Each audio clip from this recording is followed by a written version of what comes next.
আসসালামু আলাইকুম ভাই। ভাই 500 টাকা ভাঙা দেন তো ভাই।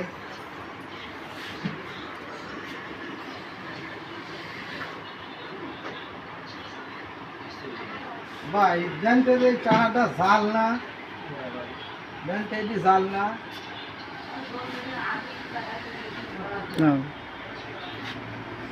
ভাই কি মোবাইল আছে ভাই? হ্যাঁ ভাই।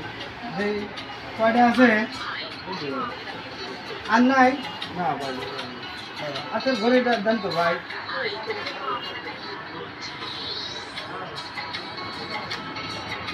ঘড়ি কাহা আছে ভাই? দেন তো। আর কিছু নাই? হ্যাঁ, এটা কিনুন যান তো ভাই, যে কোনো একটা কিনুন যান ভাই। ভালো থাকেন, আসসালামু আলাইকুম।